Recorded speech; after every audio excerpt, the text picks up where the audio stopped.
All of us have grimaced and grumbled over runaway property insurance costs this year and even before that. A look back and perhaps a sense of where we're going next. Forrest Saunders with more on that from Tallahassee.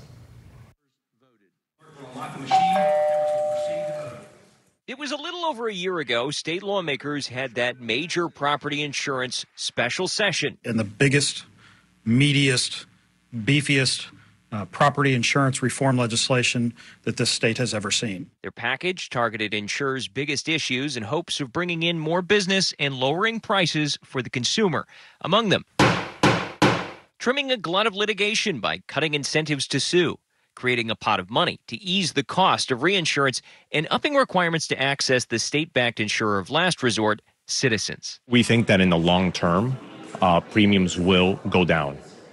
In the long term. In the short term, realistically, probably not. That was the promise then, with a timeline of 12 to 18 months for relief. Yet, a year later, Florida still has some of the highest premiums in the nation, with many consumers seeing increases this year of 30% or much more. The letter went from $2,800 approximately to over $15,000.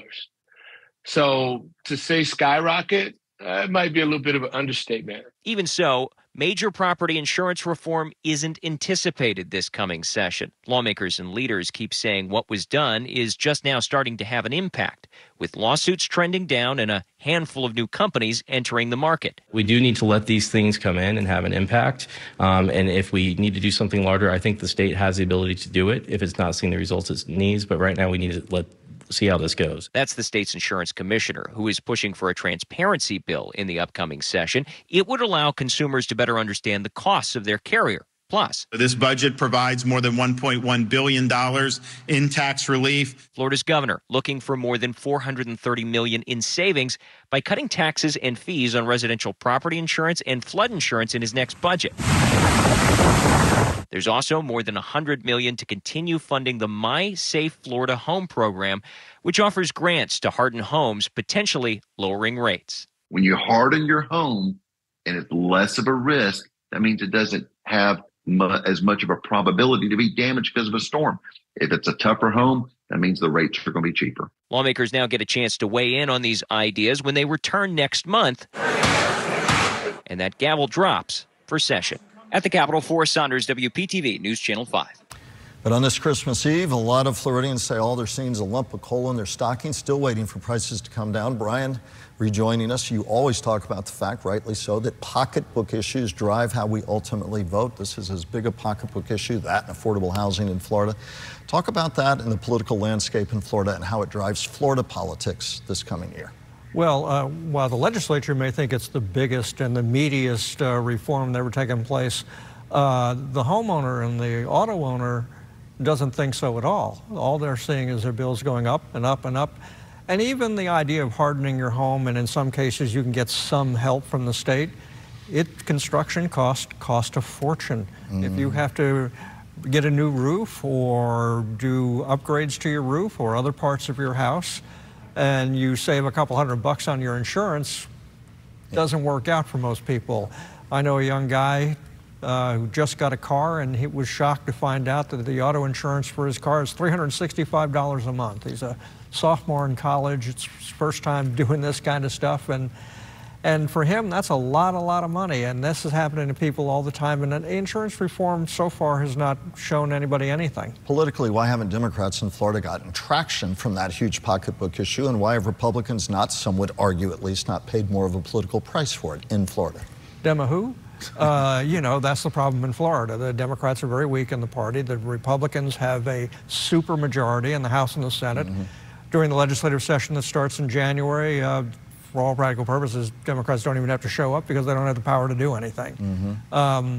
So you don't hear very much from Democrats on these issues, or not enough from Democrats, and they need to be working on their ground game to elect more Democrats. Talk about that political landscape in 2024 for the political parties in Florida. Well, the Republican growth in Florida has been phenomenal. They have a 600,000 plus lead in registered voters statewide now, a historic lead for them. Democrats are still struggling. Republicans from a local level all the way up to the state level seem to be far better organized. They're much better at raising money. The National Democratic Party doesn't have much interest in spending money in the state because they don't see that they're going to make any headway. It's a real struggle. Acknowledging a red state, as a friend of mine and pro named Brian Crowley's been saying for years. It's red, not purple. Exactly. And it doesn't bode well for the presidential election because Joe Biden is not going to carry Florida. It Third biggest electoral prize. 30 electoral votes. Democrats in Florida have a lot of work to do, and it's going to take them years to get back to where they were. Circle back to Ron DeSantis for a moment, Governor Ron DeSantis. If he's not sprinkled with magic and somehow turns things around, trailing badly as he is now, does he drop out before Florida primary on March 19th? Should that happen, and what would he do then? I think if he really does very poorly in New Hampshire and in Iowa, single digits, very low double digits, he should give serious consideration to dropping out by South Carolina and preparing himself for 2028. And I say, what does he do? He finished out his term as governor, but he would just have to start, lick his political wounds and prep. I mean, the good news for him is that even if he loses, he's got the remainder of his term as governor. By the time he leaves office as governor, the 2028 campaign will already be getting started, so he could always try again then. We'd be remiss if we didn't talk briefly about the Republican chair, Mr. Ziegler, and the drama surrounding him. They all want him out. That drama continues to play out. Your thoughts, Brian? Well, I think that Chris Ziegler, who's been accused of sexual assault, and the woman who's accused him has said that he and his wife, who is a founder of Moms for Liberty, they had a threesome. That's not the kind of publicity the Florida Republican Party needs. He should step down as chairman. The party is trying to oust him. Ron DeSantis has said he should leave, and Mr. Ziegler so far has been refusing. In our final 90 seconds, as we head into the end of the year and a Christmas season, I know you and I wish all our viewers well. Brian, final thoughts of what's going to be top of mind for you as we move in. Obviously, you've talked about politics so expertly, but leave our viewers with some final thoughts right now. Well, I hope during 2024 that we find some peace in our politics, that we start electing people to office who understand what the Founding Fathers intended, that our elected officials, especially in Congress and in the legislature and even on your county commissioner or city council, the idea is that they debate issues, debate them vigorously if need be, but then arrive at a compromise if needed. This kind of hatred that we continue to spiel in our politics is not healthy for the country. Brian, as always, appreciate your expertise over many, many years, a dozen plus, and that's just for you and me. My friend, you and I have a special guest coming aboard, and we'll have much more on that. Well, I have to leave. Coming up. Yeah, stick around. Well, we'll have the guest. You know. All right, back in a moment.